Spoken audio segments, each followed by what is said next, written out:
안녕하세요. 수방쌤입니다. 오늘은 제3장 경보 설비 중 발신기, 수신기, 음향장치에 대해서 학습해 보도록 하겠습니다. 먼저 발신기 보도록 하겠습니다. 발신기 세트에는 발신기와 경적, 표시 등으로 구성이 되어 있습니다.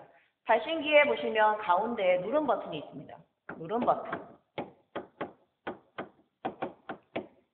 따라서 이 누름 버튼 스위치는 바닥으로부터 0.8m 이상 1.5m 이하 누구나 누를 수 있는 위치에 설치를 해야 됩니다. 층마다 설치를 해야 되고 하나의 발신기까지 수평거리는 25m 이하가 되어야 됩니다. 이게 무슨 의미냐면 이 파란색 부분이 소방 대상물을 의미하는데 발신기가 현재 3개가 설치가 되어 있습니다. 그럼 반경을 25m로 뒀을 때 이러한 원의 범위가 생깁니다. 이 원의 범위 내에 이 소방 대상물이 전부 들어올 수 있도록 발신기를 설치해야 된다. 이런 의미가 되겠습니다. 이 발신기 누름 버튼 스위치를 누르면 수신기가 동작을 하게 되는데 화재 표시 등, 지구 표시 등, 발신기 표시 등이 점등이 돼야 됩니다. 우측 보도록 할게요. 발신기 누름 버튼을 눌렀을 때 이와 같이 화재 표시 등이 점등이 되고 해당 층에 지구 표시 등이 점등이 되며 그리고 발신기 표시 등이 이와 같이 점등이 되어야 됩니다. 따라서 여러분들이 이렇게 3가지, 하나, 둘, 3가지가 점등이 된다는 걸 꼭 기억해 주시기 바랍니다. 발신기 누름 버튼을 눌렀을 때 수신기 쪽에 표시되는 표시등이 아닌 것은 이라고 가끔 출제가 되기 때문에 여러분들이 꼭 기억해 주시고 여기 나와 있는 설치 기준인 높이, 수평거리, 그리고 수신기에 나타나는 표시 등 요거는 여러분들이 반드시 숙지해 주시기 바랍니다. 복구 방법 보도록 할게요. 발신기 누름 스위치를 원위치로 두셔야 되는데 눌러져 있으면은 한 번 더 눌러서 복구를 시켜야 됩니다. 그런 다음에 수신기 쪽에 복구 스위치를 눌러 주셔야 되는데 오른쪽에 보시면 복구 버튼이 있어서 이 스위치를 눌러 주셔야지 화재 표시 등과 나머지 표시 등이 소등된다. 이렇게 보시면 됩니다. 확인 OX 문제 발신기 설치 기준 보도록 하겠습니다. 발신기는 층마다 설치하는 거 맞죠? 수평거리가 얼마라고 했죠? 40이 아니라 그렇죠. 25m 이하라고 했습니다. 답은 X. 발신기 누름 스위치를 누르면 수신기 쪽에 이런 게 뜹니다. 화재 표시 등, 지구 표시 등, 발신기 표시 등. 소등이라고 했는데 소등이 맞나요? 아니죠. 점등이 되겠죠. 점등이라는 것은 등이 켜진다. 이렇게 보시면 됩니다. 답은 X가 되겠습니다. 다음은 감지기의 종류 보도록 하겠습니다. 감지기의 종류는 가끔 하나씩 출제가 됩니다. 열감지기와 연기감지기 2가지가 있는데 열에는 차동, 정원, 보상이 있습니다. 보상은 차동과 정원식을 합쳐놓은 것이 되겠고 차동식에는 분포형과 스포트형이 있는데 분포는 넓은 범위에 분포되어 있다. 이렇게 보시면 되고 스포트는 스팟, 일국소, 좁은 범위의 부분에 대해서 작동이 된다. 이렇게 보시면 됩니다. 정원식에는 감지선형과 스포트형이 있다. 이 정도만 보고 넘어갈게요. 연기감지기에는 이온화식과 광전식이 있는데 이온화식은 거의 출제되지 않고 있습니다. 현재는 대부분 광전식을 쓰고 있습니다. 종류에는 산란광식과 감광식이 있다. 이 정도만 알고 넘어가면 될 것 같습니다. 3가지를 좀 자세히 살펴보도록 할게요. 차동식, 열감지기입니다. 차동식이라는 것은 차이를 의미합니다. 이때 차이라는 것은 온도차를 의미합니다. 델타 T. 감지하고 있던 주변 온도가 정상적인 온도보다 급격히 올라갈 때 작동을 한다라고 되어 있고 보통 아파트에 보시면 거실이나 방에 설치되어 있는 것들이 전부 다 차동식 열감지기다라고 생각하시면 되겠습니다. 정원식 열감지기라고 하면 온도가 정해져 있다라는 것입니다. 일정한 온도가 있고 이 온도 이상이 되면 열을 감지를 합니다. 이 경우는 언제 쓰이냐면 불을 사용하는 곳입니다. 즉 주방이나 보일러실을 보면 요리를 하거나 방의 온도를 높일 때 보일러를 켭니다. 그러면 급격히 온도가 올라가겠죠. 이런 곳에 차동식을 설치를 하게 되면 계속 화재가 뜰 겁니다. 따라서 정원식 열감지기를 설치를 해야 된다. 이렇게 이해하시면 될 것 같습니다. 광전식 열감지기 보도록 할게요. 이때 광자가 빛 광자라고 보시면 됩니다. 빛을 이용해서 감지를 한다. 연기가 발생이 되면 수광량을 감지해서 작동이 되고 보통 어디에 설치하냐면 복도나 경사로 쪽에 사용을 한다. 이렇게 보시면 되겠습니다. 괄호 문제를 보도록 할게요. 발신기의 스위치는 누구나 손이 닿아야 되기 때문에 0.8에서 1.5m 높이이다. 수평거리는 몇 미터? 25m. 반경이 25m라고 했습니다. 이 범위 내에서 경보를 울릴 수 있어야 된다. 이렇게 보시면 됩니다. 두 번째, 정해진 온도니까 정해진 온도, 정원이 되겠죠? 그래서 정원식 감지기다. 이렇게 보시면 됩니다. 다음은 감지기의 구조 보도록 할게요. 여러분들 기억하셔야 되는 건 구조에서 구성 요소입니다. 어떻게 구성되어 있는지 보도록 할게요. 차동식 스포트랑 정원식 스포트를 구분하실 때는 차동식은 차다를 기억하시면 되죠. 차다. 즉 차동식은 다이어프램이 있다라고 보시면 됩니다. 이 다이어프램이 열에 의해서 움직입니다. 그러면 여기에 이동 접점이 있습니다. 이걸 우리는 기동 접점이라고 합니다. 그럼 고정 접점 쪽에 이렇게 붙습니다. 붙게 되면 정기적인 신호를 수신기 쪽으로 보내게 됩니다. 이렇게 해서 열을 감지한다라고 보시면 됩니다. 여기서 한 가지 더 리크 구멍이라는 게 있는데 이 리크 구멍이라는 것은 이런 역할을 합니다. 공기 압력 조절 작용으로 외부 압력과 평형을 유지하여 화재 신호를 발하지 않도록 감지기 오동작을 방지한다. 결론은 감지기 오동작을 방지하는 것이 리크 구멍이다. 이렇게 보시면 됩니다. 정원식 같은 경우는 바이메탈이 있습니다. 그래서 외우실 때는 정바이 이렇게 기억을 해주시면 좋을 것 같아요. 마찬가지 바이메탈이 열을 감지하게 되면 이렇게 접점에 붙게 되고 수신기 쪽으로 정기적인 신호를 보낸다라고 기억하시면 되겠습니다. 세 번째, 광정식 스포트형 감지기 보도록 하겠습니다. 감지기를 열어보시면 이와 같이 생겼습니다. 여기에 구멍이 있는데 이 구멍으로 연기가 침투를 하게 됩니다. 그럼 이 안에는 발광부와 수광부가 있습니다. 그럼 발광부 LED에서는 빛을 보내게 됩니다.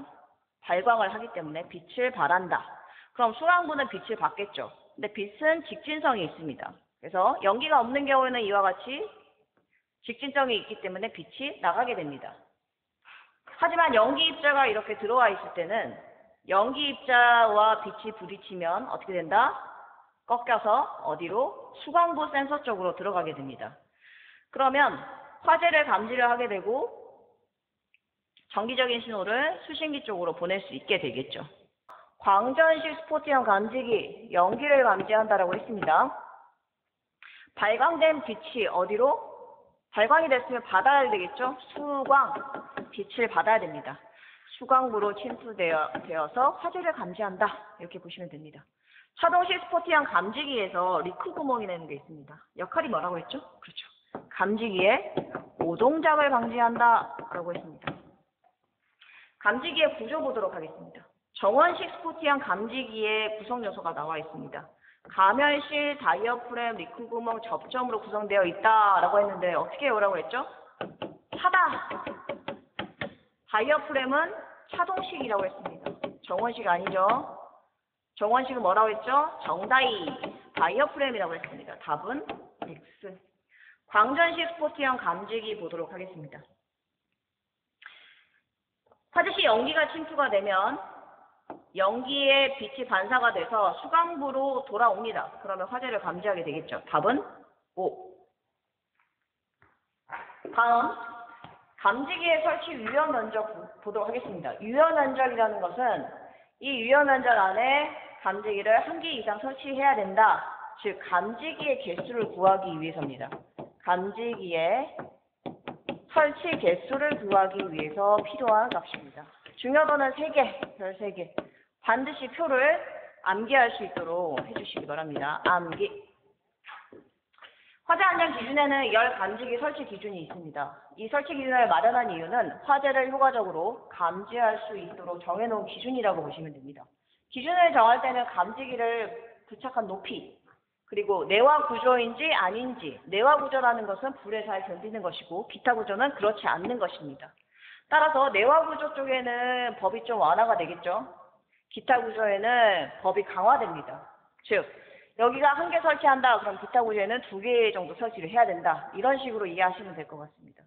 감지기의 종류에 따라 달라지겠죠. 차동식인지 보상식인지 정원식인지 그리고 급수에 따라 틀려집니다. 1종과 2종과 특종이 있는데 특종이 가장 좋은 것이고 그 다음 1종, 2종 순서대로 기억을 해주시면 될 것 같습니다. 자, 외우는 방법 알려드리겠습니다. 이거는 외우셔야 돼요. 9, 7, 7, 6, 2. 동그라미 치겠습니다. 이렇게 써보시고 같이 써보도록 할게요. 2개, 3개로 나눠주시면 됩니다. 그래서 좌측에는 차동식과 보상식이고 차보이고 그 옆에는 정원식입니다. 정원식이라고 보시면 됩니다. 종류는 1종과 2종이 있고 차동식, 차보는 1, 2종이 있고 정원식은 특 1, 2종, 3가지 종류가 있다. 이렇게 보시면 됩니다. 칸을 나눠볼게요. 이렇게 4칸을 나눠보겠습니다. 그러면 세 번째 칸에다가 이거의 절반을 써볼게요. 절반이니까 곱하기 2분의 1. 그럼 여기는 45, 여기는 35, 여기도 35, 여기는 30이 되겠죠. 그 옆에는 없어요. 그 아래도 없고. XX 하시면 됩니다.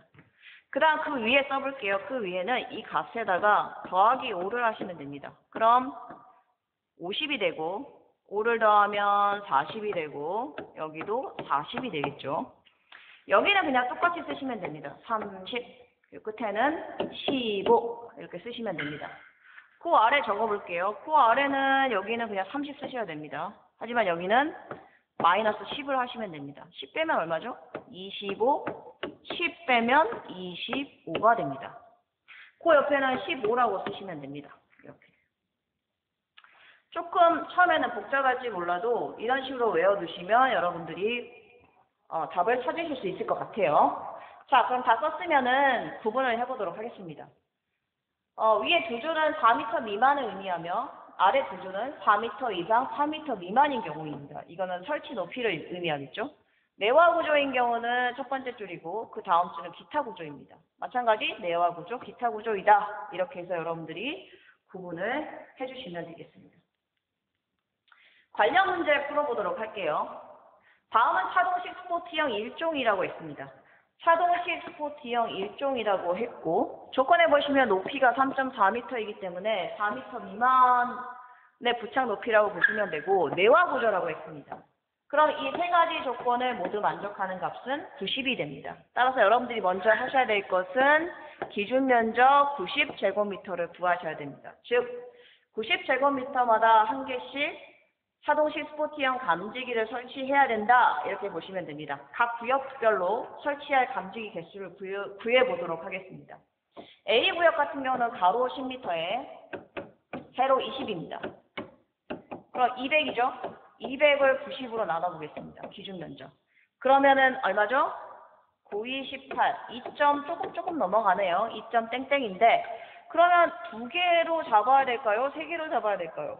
2개 가지고는 나머지 면적이 커버가 안 되죠. 따라서 2개보다 많아야 되기 때문에 절상하셔야 됩니다. 어떻게 한다? 절상. 상자가 올린다는 뜻입니다. 3개를 설치해 주시면 됩니다. B구역 볼게요. B구역은 30에다가 18을 곱해서 어떻게 한다? 90으로 나눠주면 됩니다. 그러면은 6개가 되겠죠? 그래서 B구역은 6개를 설치하고 마찬가지 C구역. 32에다가 10을 곱하면 320이죠. 90으로 나눕니다. 그러면 3. 얼마 되겠네요. 그럼 절상하면 4개를 설치하시면 됩니다. D구역 볼게요. 가로 10에다가 세로 10입니다. 그럼 100이죠. 90으로 나눕니다. 1이 조금 넘어가네요. 그러면 2개, 절상하면 2개가 됩니다. 따라서 이와 같이 각 구역별로 차동식 1종 스포티형 감지기의 설치 개수를 구했습니다. 복도하고 통로 보도록 할게요. 복도 통로 같은 경우는 연기 감지기를 설치해야 됩니다. 복도의 경우는 연기 감지기를 설치한다. 그럼 복도의 길이를 구해볼게요. 여기서부터 여기까지 길이는 얼마? 그렇죠. 20m가 되네요. 그리고 여기서부터 여기까지 길이는 여기 있네요. 30m가 되네요. 결론은 50m가 됩니다. 복도 통로의 경우에는 연기 감지기 설치하는데 1, 2종은 보통 30m마다 하나씩 설치하면 됩니다. 3종 같은 경우는 성능이 떨어지죠. 그러면 더 짧게 설치해야 됩니다. 20m마다 설치하면 됩니다. 따라서 2종이기 때문에 30을 나눠주면 됩니다. 1이 조금 넘어가기 때문에 절상에서 2개이다 라고 여러분들이 구해주시면 됩니다. 결론! 차동식 스포츠형 1종 감지기는 몇 개를 설치한다? 더하면 9, 더하면 6, 15개를 설치를 하고 연기 감지기 2종은 몇 개 설치한다? 2개를 설치하면 된다 라고 해서 우리가 감지기의 설치 개수를 구해봤습니다. 감지기를 설치할 때 세로를 우리는 송대전식으로 설치를 해야 됩니다. 이 송대전식의 목적은 도통시험을 확실하게 하기 위한 방식입니다. 즉, 단선이 됐는지 안 됐는지를 우리가 확인을 해야 되겠죠. 단선인지 아닌지. 그래서 일명 보내기 배선이라고 합니다. 신호를 보내서 신호가 돌아와야지 단선인지 아닌지를 확인할 수 있습니다. 송대전식 감지기 배선은 감지기 1극에 2개씩 총 4개의 단자를 이용한다라고 했는데 아래 그림을 보시면은 단자를 보낼 때 단자 2개를 사용하고 그리고 돌아와서는 단자 2개를 사용해서 연결이 되어 있습니다. 그리고 이 단자 2개에는 종단자항을 설치를 했죠. 중요한 포인트는 배선이 도중에 붕괴하지 않도록 아래 그림과 같이 시공을 해야 됩니다. 즉, 일명 이 선 2가닥을 따서 이렇게 감지기를 설치해서는 안 되겠죠. 이런 방식은 송대전식이 아닙니다. 그리고 마지막에 종단장을 설치해서 도통시험을 용이하도록 한다라고 했습니다. 그래서 여러분들이 여기서 학습해야 되는 내용은 송대전식이라는 용어와 목적이 도통시험이다. 그리고 종단장을 설치한다. 이렇게 3가지를 기억해 주시면 되겠습니다. 다음은 음향장치 보도록 하겠습니다. 음향장치에는 주음향장치와 지구음향이 있는데 2개 다 경종을 의미합니다. 모양도 똑같습니다. 대신에 설치 위치가 수신기 내부나 그 근방에 설치가 되어 있다라고 하면 주경종이고 각 경계구역인 발신기 세트 내에 있다라고 하면 지구경종이라고 보시면 됩니다. 지구경종. 여기는 주경종. 같은 경종인데 설치 위치가 다르다 이렇게 구분하시면 됩니다. 음향장치에서 중요한 부분은 층마다 설치를 하되 수평거리가 25m고 아까랑 같은 값이죠. 발신기와. 음량의 크기가 중요합니다. 1m 떨어진 곳에서 90dB 이상, 90dB 이상이 가끔 출제가 됩니다. 그림으로 표현하면 1m 떨어진 곳에서 음량이 90dB 이상인 것을 우리가 측정을 해 보아야 되겠죠. 괄호 문제 풀어보도록 하겠습니다. 음향장치는 층마다 설치 맞고 수평거리 발신기랑 똑같습니다. 몇 미터? 25m 이하. 음량 크기는 1m 떨어진 곳에서 몇? 그렇죠. 90dB 이상 성능을 가져야 된다. 이렇게 보시면 되겠습니다. 2종 차동식 스포츠형 감지기 기준 면적 구하는 겁니다. 어떻게 해보라고 했죠? 9, 7, 7, 6, 2. 동그라미 치라고 했죠. 그리고 2개, 3개 나누고 여기가 차동식, 그리고 여기가 정원식, 그리고 여기가 보상식, 차보라고 했습니다. 이렇게 나눠주시면 됩니다. 위에 2줄이 4m 미만이라고 했습니다. 그리고 위에가 내화구조, 밑에가 내화구조 아니라고 했죠. 문제에서는 4m 미만이고 내화구조라고 했기 때문에 그리고 2종이라고 했죠? 여기 1종, 여기 2종이기 때문에 답은 70이 되겠네요. 70. 그래서 70제곱미터마다 한 개씩 2종 차동식 스포츠형 감지기를 설치해야 된다. 이렇게 보시면 됩니다. 송대전식 감지기 결선 방법 보도록 할게요. 감지기를 직렬로 연결한다라고 했는데 직렬이 아닙니다. 병렬로 연결을 해야 되겠죠. 우리가 병렬로 연결하는 이유는 뭘까요? 병렬로 연결하는 이유는 감지기 한 개가 문제가 생기더라도 나머지들이 정상적으로 작동이 돼야 되겠죠, 감지기가. 하지만 직렬로 연결했을 경우에는 한 개가 망가지면 나머지가 전부 다 망가지게 됩니다. 따라서 반드시 병렬로 연결해야 되고 방식은 송대전식. 보내면 수신기로 신호가 돌아와야 된다. 이런 의미가 되겠습니다. 답은 X. 송배전식의 목적은 도통시험이라고 했습니다. 그리고 말단에는 어떻게 한다? 종단자항을 설치를 한다. 왜? 도통시험을 가능하게 하기 위해서. 답은 5가 되겠습니다. 다음은 경보 방식 보도록 할게요. 일제 경보와 우선 경보가 있습니다. 즉, 11층 미만인 경우에는 10층까지 건물을 의미하겠죠. 어느 곳에서 불이 나더라도 그냥 전층 다 경보를 때리면 됩니다. 하지만 11층이 넘어가면 유효한 층에만 경보를 하면 됩니다. 따라서 우선 경보 방식이다. 이렇게 보시면 됩니다. 여러분들이 기억해야 되는 것은 아래 그림 보시면 우선 경보 방식이었을 때 어떤 층에서 경보가 울리는지에 대해서 여러분들이 찾아주시면 됩니다. 그러면 2층 보도록 할게요. 2층에서 불이 났다. 즉 2층 이상에서 불이 났다라고 하면 해당 층과 직상 4개 층에 이렇게 경보가 울리면 됩니다. 1층에서 불이 났다라고 하면 1층이 주 출입구이기 때문에 지하층이 전부 다 울려줘야 됩니다. 지하층이 위험하겠죠? 따라서 지하층과 어디? 직상 4개 층. 이렇게 보시면 됩니다. 지하층에서 발화가 됐다. 그럼 층마다 조금 다릅니다. 지하 1층이라고 했을 때는 발화층과 직상 바로 2층 그리고 나머지 기타 지하층이 울려야 됩니다. 지하 2층이라고 하면 직상층과 기타 지하층이 울리면 됩니다. 시험 문제에서는 지하 2층에 불이 났다. 어디가 경보되냐? 답은 지하 1층, 지하 2층, 지하 3층 이게 답이 됩니다. 그래서 여러분들이 이 부분을 반드시 숙지할 수 있도록 해주시기 바랍니다. 경보 방식에 대한 문제, OX 문제 풀어보도록 할게요. 어느 한 개 층의 화재가 감지되더라도 전 층의 화재 경보가 울린다. 이걸 우리는 일제히 경보된다. 일제히 경보 방식. 답은 5가 되겠죠.